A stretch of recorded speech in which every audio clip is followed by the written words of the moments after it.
Assalamualaikum warahmatullahi wabarakatuh. Bismillahirrahmanirrahim.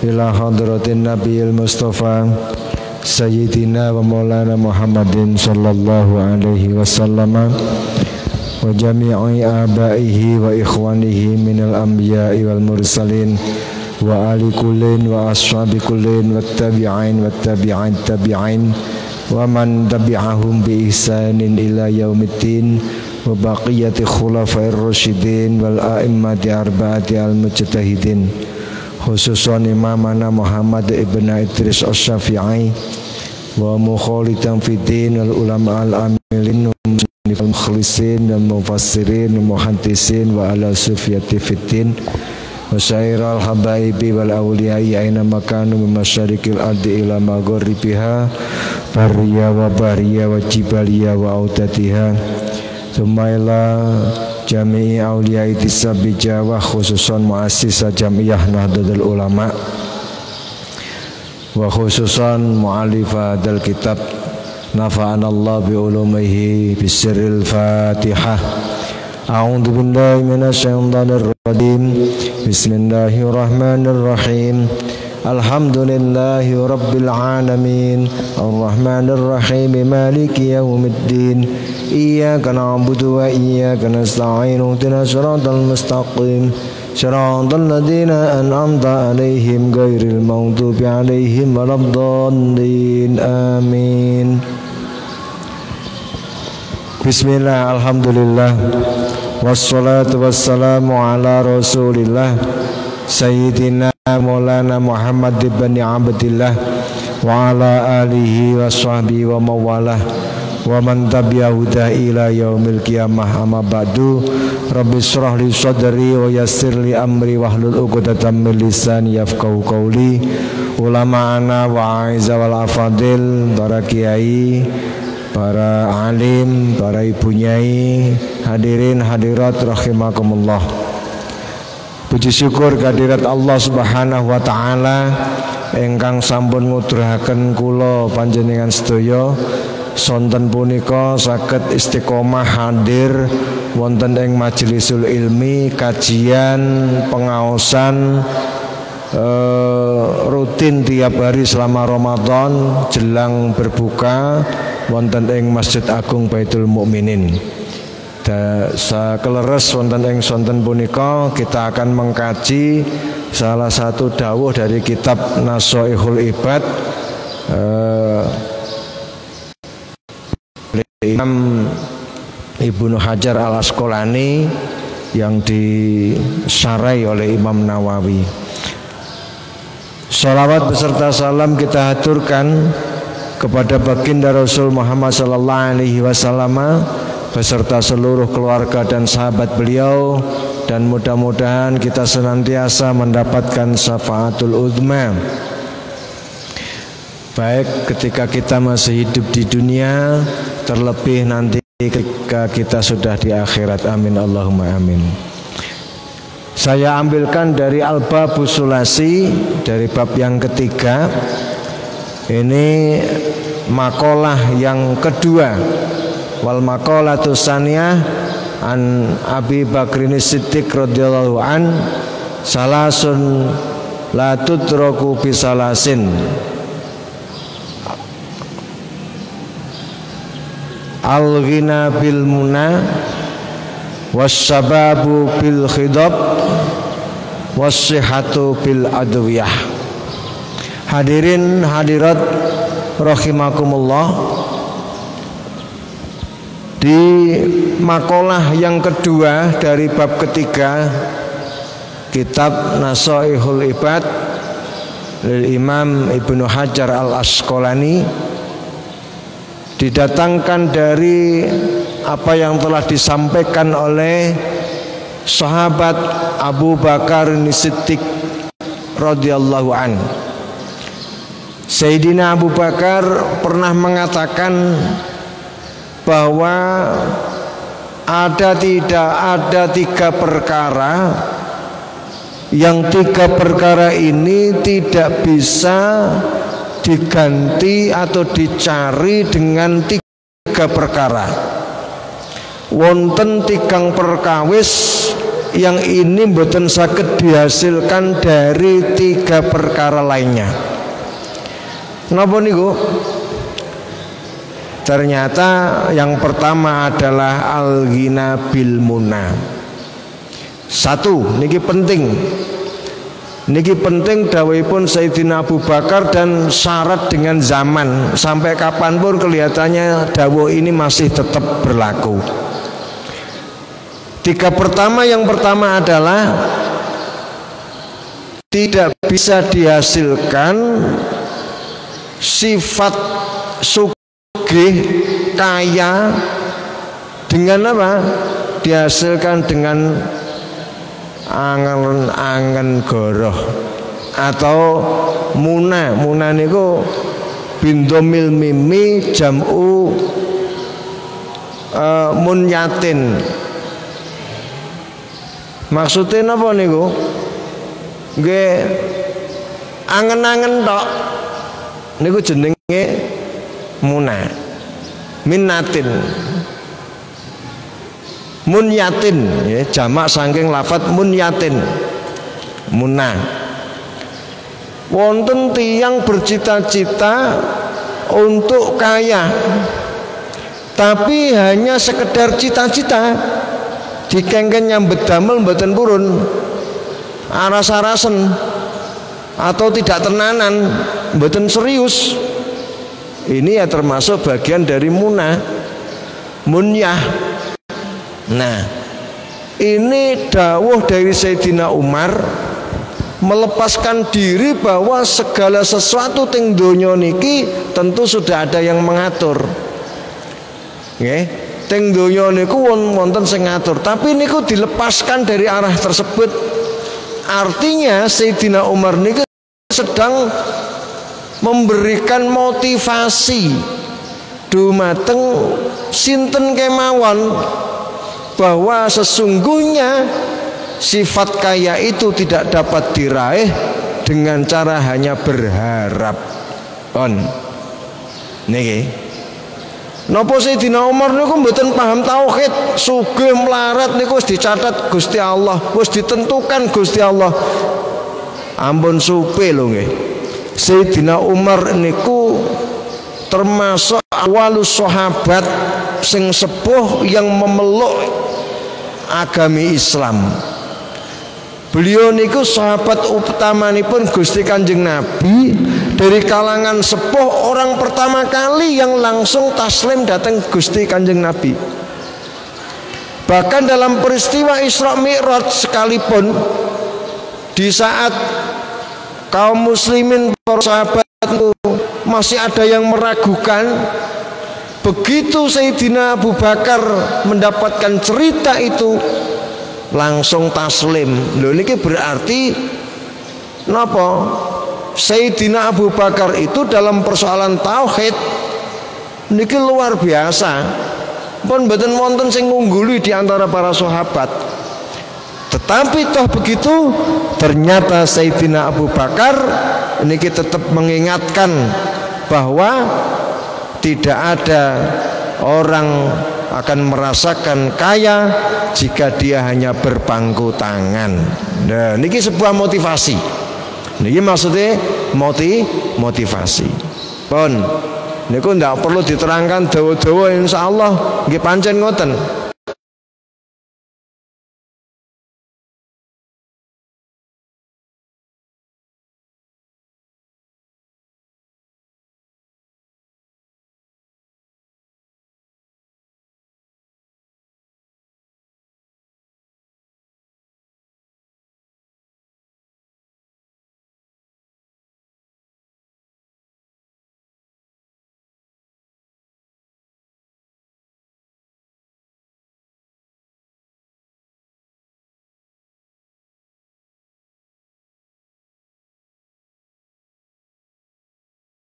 Dan Imam Nawawi terhadap apa yang disampaikan oleh Sayyidina Abu Bakar. Kaya itu tidak akan pernah dihasilkan dengan cara berharap, dengan cara mengandai-andai, tetapi kaya itu bisa dihasilkan bil kismati minallah. Nah, ini Imam Nawawi. Dengan apa? Ya dengan memang sudah dibagi oleh Allah Subhanahu wa taala. Nah, ini klop dengan apa yang di awal tadi disampaikan, bahwa tauhid itu jangan sampai dilepaskan, tetapi ikhtiar ini juga jangan sampai kemudian dibikin sembrono. Kita tetap bertauhid, orang kaya, orang melarat itu ketentuan Allah, tetapi ikhtiar ini adalah kewajiban kita selagi kita mampu. Enggang nomor kali wasababu bil khidban bil khidab, tidak bisa diperoleh sifat muda ini dihasilkan dengan cara menyemir rambut atau macar rambut. Fala yasulu as-sababu bi khidabis sya'ri bil khinai wa nahwi.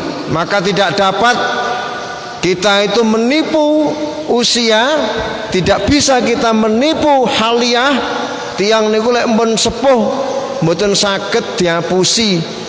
Wong wis sepuh kemudian napa rambutnya dihitam-hitamkan agar kelihatan muda, tetep mboten saged.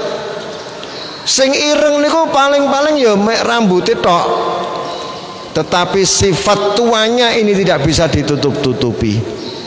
Nah, makanya secara fikih kalau ada orang menyemir rambut dengan semir hitam niku hukumnya haram. Wonten tiang kok napa menyambung rambut ya, Pak Waslu Sari nika napa nek cara saniki bahasa salon ini hair ekstensi niku secara fikih hukumnya haram. Kenapa? Karena ini taghyirul khalqilqah, ngowahi ciptaan Allah. Itu alasannya. Ulama fikih mengharamkan karena itu dianggap merubah apa yang sudah ditentukan oleh Allah Subhanahu wa taala. Nah, itu secara fikih. Kemudian yang ketiga, yang terakhir, wassihatu bil adwiyati. Tidak bisa sifat atau kepingin sehat ini kita memburu sehat dengan cara minum obat. Bapak Ibu hadirin hadirat rahimakumullah, bagi panjenengan ingkang sudah mulai gerah-gerahan wonten diabetes, vertigo, macam-macam itu, jenengan harus merubah mindset bahwa yang menyembuhkan itu adalah obat. Itu salah besar. Nggih. Fala tasulu as-sihhatu binafsil adwiyati bal bisifaillahi ta'ala. Jenengan kedayakin, kita harus yakin bahwa sesungguhnya yang menyembuhkan kita, yang menyehatkan kita adalah Allah Subhanahu wa taala. Kadang-kadang kula niku kepireng wonten tiyang wis nyoto-nyoto kenging penyakit gula darah, diabetes, kepengin dahar napa mawon dituruti, sareng ditangleti, lha sampean ini kan diabetes kok masih makan ini minum itu, pokoknya sebelum makan ini minum itu, ya obatnya saya minum dulu. Kadang-kadang sampai suntik insulin, ya saya insulin dulu baru makan ini makan itu. Lek kapan panjenengan tasik seperti itu, maka ketahuilah jenengan mboten bakal waras, jenengan tidak akan pernah sehat. Kenapa? Karena sesungguhnya yang menyehatkan itu bukan obat. Mulane wonten pepatah, makanlah makananmu sebagai obat. Jika tidak bisa begitu, maka kamu akan memakan obat sebagai makananmu. Niki. Wonten pepatah niku ngoten, makanlah makananmu sebagai obat. Artinya niki wong sehat. Kenapa? Karena makanan saja itu cukup untuk mengobati dirinya. Paling penyakitnya kesel ngeten tok, ngantuk ngeten tok, dipakani sehat. Nek mboten saged mekaten, kalau kita tidak bisa menjaga diri seperti itu, tidak bisa membuat makanan kita sebagai obat, sudah, maka obat akan menjadi makanan kita. Pun bapak-bapak, ibu-ibu yang sepuh-sepuh niku mesti pun ngalami bendino dari obat kadang sampai telu, nggih, sekali dahar 3, padahal dokter menyarankan sehari 3 kali. Itu belum yang lain, belum vitaminnya, belum ini, belum itu, dan seterusnya dan seterusnya. Nah, maka bagaimana kita menanggapi ini? Maka mindset tauhid kita yang perlu dibenahi. Jangan pernah berpikir bahwa sesungguhnya obat itulah yang membuat kita sehat, tetapi berpikirlah bahwa Allah Subhanahu wa taala yang membuat kita sehat lantaran obat. Nek kapan ngoten yo ojo gemen seneng-seneng ngombe obat. Ampun gemen, ampun seneng sidik-sidik obat. Durung lara wis obat dhisik jagan-jagan. Ya tambah lara iku kok. Urung lara wis ngombe obat dhisik. Nah, niki penting untuk kita ketahui bersama sebagaimana yang telah disampaikan oleh Sayyidina Abu Bakar Siddiq dalam 3 pokok persoalan. Yang pertama, kula ambali malih, yang pertama Sayyidina Abu Bakar tadi mengingatkan antara tauhid dengan ikhtiar ini harus imbang. Di dalam persoalan kaya, maka orang tidak akan pernah mendapatkan kaya, perasaan kaya,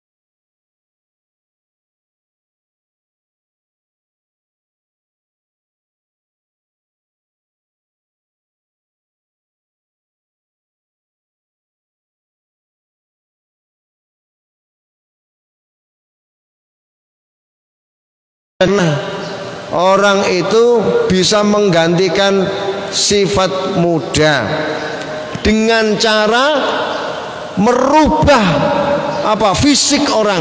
Napa niku macar rambut, napa niku fashion, napa niku perawatan dan seterusnya. Karena sesungguhnya sifat muda itu akan nampak, akan terus nampak kalau kita memelihara hati kita dekat dengan Allah Subhanahu wa taala. Secara fisik mungkin kita ini sudah udzur, secara fisik kita mungkin sudah rumbuk-rumbuk, tapi hati yang selalu dekat dengan Allah ini selalu menyala-nyala, bersinar, sehingga nalika ibadah niku nggih mboten purun kalah karo sing nem. Nah niki. Dan yang terakhir, Sayyidina Abu Bakar As-Siddiq ini mengingatkan kita bahwa tidak ada kesehatan itu dengan cara minum obat. Ingat, obat itu tidak menyembuhkan, tetapi Allah Subhanahu wa taala yang menyembuhkan diri kita dari berbagai penyakit. Nah, tetapi apakah kemudian kita harus meninggalkan obat? Tidak. Kenapa? Karena berobat itu bagian dari ikhtiar. Berobat itu bagian dari upaya. Dan menjalankan ikhtiar, menjalankan upaya ini bagian dari perintah agama. Maka ketiga-tiganya ini secara unsur tauhid ini sudah masuk, harus kita kuasai bahwa sesungguhnya segala sesuatu di dunia ini itu yang berkehendak adalah Allah Subhanahu wa taala. Akan tetapi ajaran Rasul, ajaran agama mengajarkan jangan sekali-kali selagi kita mampu berusaha meninggalkan usaha kita, meninggalkan ikhtiar kita. Nah, ini 2 dimensi yang apabila orang itu mampu untuk memegangi erat-erat antara tauhid bahwa Allah adalah segala-galanya, akan tetapi agama juga memerintahkan kita untuk berikhtiar, untuk berusaha. Maka sempurnalah iman seseorang, bahagialah dia nanti. Ting dunyane niku ya kepenak, lara niku ya orang gremeng, iso syukur bahkan. Dan ketika dia berobat ini dengan keyakinan sesungguhnya bahwa yang mengobati, yang bisa menyehatkan dirinya adalah Allah semata. Adapun saya ke dokter, adapun saya meminum obat, ini perintah dari agama. Termasuk dalam hal ini adalah menggunakan masker. Masker ini tidak ada jaminan orang itu bisa terhindar dari COVID-19. Kita sudah divaksin sekalipun, belum ada jaminan kita akan terhindar dari COVID-19. Tetapi kita harus melakukan, kemana-mana kita harus menggunakan masker. Dan ketika sudah saatnya, jadwalnya kita melakukan vaksin, kita harus vaksin. Kenapa? Karena itu perintah agama, karena itu perintah untuk berikhtiar. Demikianlah para hadirin hadirat rahimakumullah. Jadi andai kita sudah bisa memegang itu, antara ilmu tauhid dengan dimensi keimanan, dan ilmu ikhtiar, ilmu dohir, dengan dimensi jasmaniah, upaya, insya Allah kita akan berbahagia di dunia maupun di akhirat kelak. Demikian kurang lebihnya pada pengajian kali ini. Apa yang dapat saya sampaikan, cukup satu makalah dari bab ketiga kitab Nashaihul Ibad yang disarikan oleh Imam Nawawi dan disari oleh Imam Nawawi dari dawuhnya Imam Ibnu Hajar Al-Asqalani. Dan dari bab ketiga ini tadi saya ambilkan makalah yang kedua yang datang dari salah satu sahabat utama Rasul, yaitu Sayyidina Abu Bakar As-Siddiq. Sahabat utama karena beliau ini termasuk Ashabul Ridwan, salah satu sahabat yang oleh Rasulullah SAW sendiri dijamin masuk surga. Ada 10 sahabat yang oleh Rasulullah ini dijaminkan masuk surga Allah Subhanahu wa taala. Di antaranya adalah sahabat Abu Bakar Siddiq. Kurang lebihnya saya mohon maaf. Wallahul muwaffiq ila aqwamit thoriq. Wassalamualaikum warahmatullahi wabarakatuh.